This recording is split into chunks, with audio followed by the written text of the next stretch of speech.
¿Qué tal? Muy buenas noches. Bienvenidos a la otra cara de la moneda. Siempre he creído que una manera muy inteligente de vivir es esperando lo mejor, pero preparándose para lo peor. Entendiendo que debemos hacer escenarios en cualquier ámbito de nuestra vida y en particular de la vida financiera desde el peor de los escenarios, calculando que las cosas no van a funcionar y a partir de ahí ir construyendo. En las finanzas personales como en las finanzas de una empresa o las finanzas de un gobierno, este principio básico de esperar lo mejor y prepararse para lo peor siempre funciona. Aquel acreditado, persona física que dice, lo más que puedo pagar es tanto por una casa.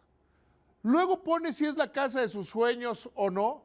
Es tan prudente como un gobierno que ve que se cayeron los precios del petróleo desde finales del 2014 y está tomando decisiones inteligentes, decisiones prudentes de cara a 2016.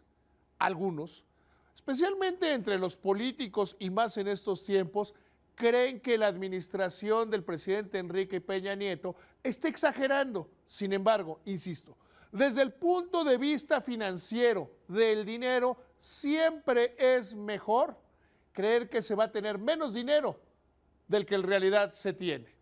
Creer que las cosas van a ser más difíciles de lo que en realidad son. Y partir de la base que nuestras peores pesadillas son lo que se nos puede cumplir. Eso, desde el punto de vista de las finanzas públicas, se llama presupuesto base cero y las medidas que ha venido tomando la Secretaría de Hacienda, Banco de México y en general el gobierno para prepararse ante la caída de los precios del petróleo. Bienvenidos.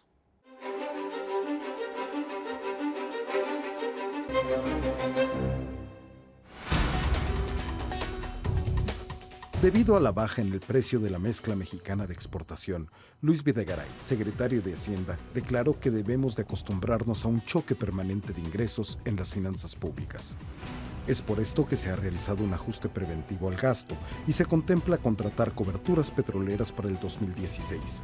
Ambas medidas son necesarias para fortalecer la economía nacional y así concentrarse en la creación de empleos y en mejorar el consumo en el mercado interno. Se lo dijimos en este programa a finales del 2014. El mundo había cambiado radicalmente. De pronto se acabó la época de elevados precios del petróleo. En unos pocos días, en unas pocas semanas, los precios del petróleo se desplomaron. Rápidamente se comprendió que no se trataba de una burbuja, que no se trataba de un movimiento político, sino de un cambio de paradigma y de tendencia en el mercado petrolero. Iba mucho más allá de las sanciones del mundo en contra de Rusia, de frenar la ola expansiva de aquella nación. Iba mucho más en el sentido y mucho más en la dirección de un cambio de paradigma económico, en el cual los grandes productores de petróleo de la región de Arabia simple y sencillamente decidieron que podían bajar sus precios, aumentar sus participaciones de mercado y con eso todavía tener amplios índices de rentabilidad. Para México implicó un ajuste fundamental. Así las cosas, cambió radicalmente la situación. Hemos visto en las últimas semanas que a jalones y empujones el precio del petróleo más o menos se ha venido recuperando, pero no va a regresar en los siguientes años, quizá 8, quizá 10, a niveles de los $70 por barril de la mezcla mexicana y mucho menos a los 89 y 90.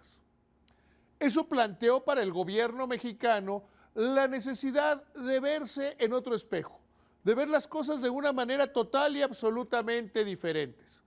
A principio de año tomaron la decisión de hacer un recorte preventivo al gasto corriente, cancelar algunos proyectos de infraestructura y usarlo como pretexto para otros que ya venían mal encaminados o que se habían complicado por malas decisiones políticas.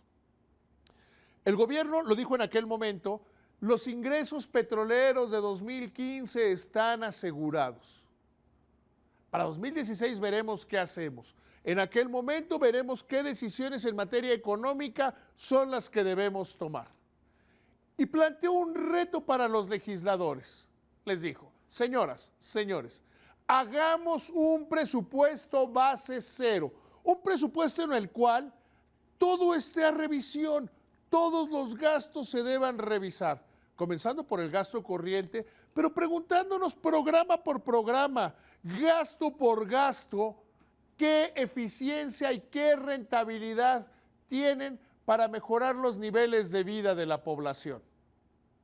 Yo estoy convencido, y lo he dicho en muchísimas ocasiones, que en este país tiramos mucho dinero a la basura, en programas duplicados, en programas que no sirven, en gestiones que hacen los legisladores. Sin embargo, no nos lo hemos cuestionado porque tradicionalmente hemos concentrado nuestra discusión en cuáles son los impuestos. ¿Subimos tal impuesto o tal otro? ¿Y cómo le hacemos para aumentar los ingresos?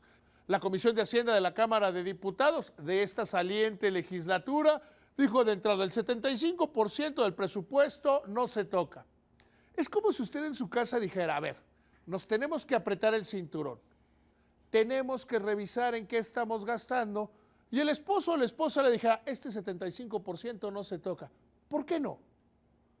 Se tiene que revisar cuáles son los gastos prioritarios, se tiene que tomar la decisión de, a ver, las colegiaturas se siguen pagando, la hipoteca se sigue pagando, los seguros se siguen pagando y después ya veremos qué más se hace con el dinero.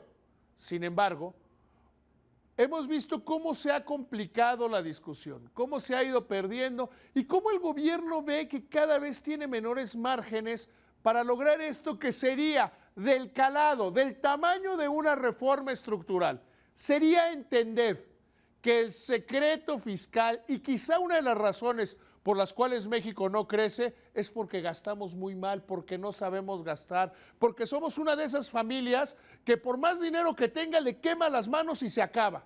Y si no queda, nos endeudamos. Y si no alcanza, vemos qué hacemos. Como país tenemos ese reto, ese planteamiento que hacer.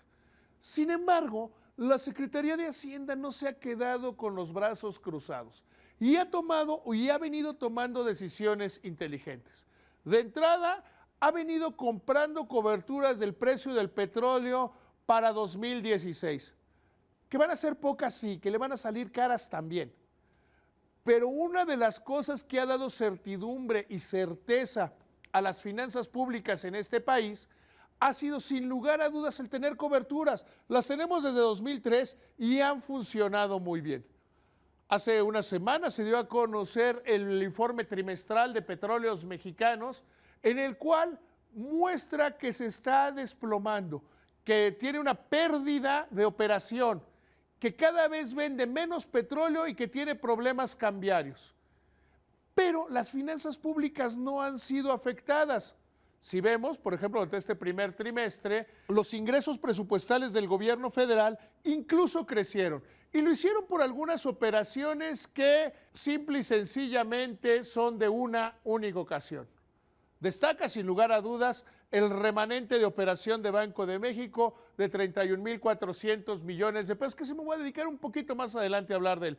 Y por el otro lado también está la venta que se hizo de el espectro para hacer la tercera cadena de televisión abierta.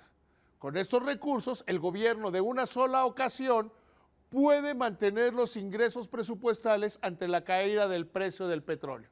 Y ahora sí, voy con el remanente de operación de Banco de México. Cuando muchos lloran, gritan, lagrimean por el tipo de cambio, por esta apreciación que ha tenido el dólar frente al peso y que, déjeme decírselo otra vez, el peso sigue siendo la moneda que mejor ha resistido, que mejor ha aguantado el fortalecimiento del dólar de cara a que en algún momento, quizá en el tercer trimestre de este año o a principios del próximo, incrementen las tasas de interés y la aspiradora de dólares se prenda. Una de las ventajas que ha tenido este movimiento de tipo de cambio es que Banco de México tuvo un remanente de operación increíblemente elevado de 31,400 millones de pesos. Para explicárselo muy claro y muy corto, ¿qué es el remanente de operación? Es que si Banco de México fuera una institución privada, o que en su ley estuviera a generar utilidades, son las utilidades que hubiera generado.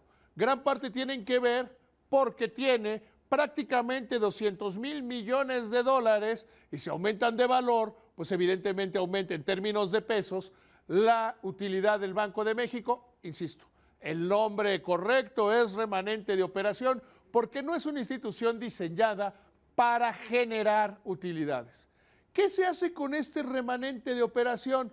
Dinero de una sola vez que difícilmente se va a repetir, como también es difícil que se repita otro pago de 1,800 millones de pesos, como el que se hizo por la cadena de televisión abierta. El gobierno puede hacer lo inteligente o lo imprudente.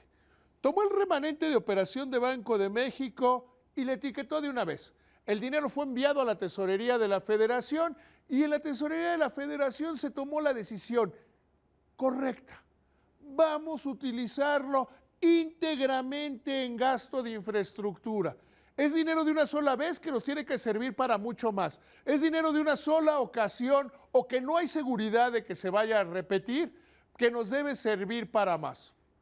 Lo imprudente es que el gobierno hubiera dicho, no, pues tengo 31,400 millones de pesos, con eso sigo financiando mi gasto corriente, con eso sigo expandiéndome, con eso sigo pagando sueldos y salarios.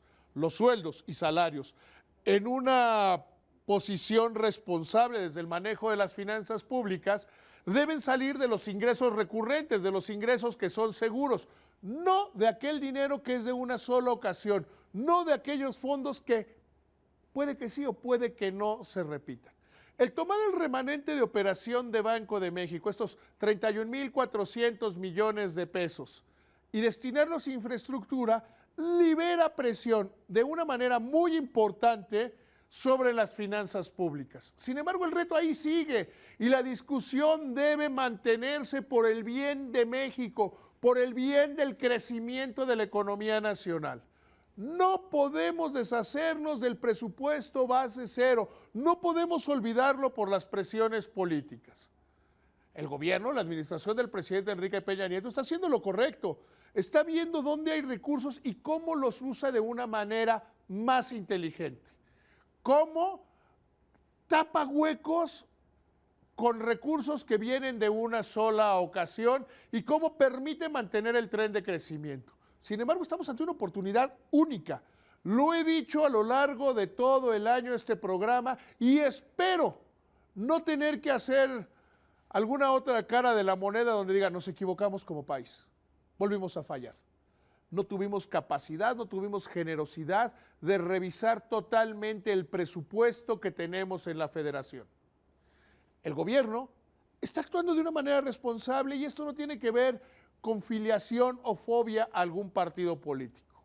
Lo que sí tenemos que hacer es preguntarnos cómo vamos a romper este círculo, esta detención atávica y este problema que tenemos como nación de que no crecemos más del 2,5%. Y yo insisto, el secreto está en el gasto. Muchas gracias, muy buenas noches.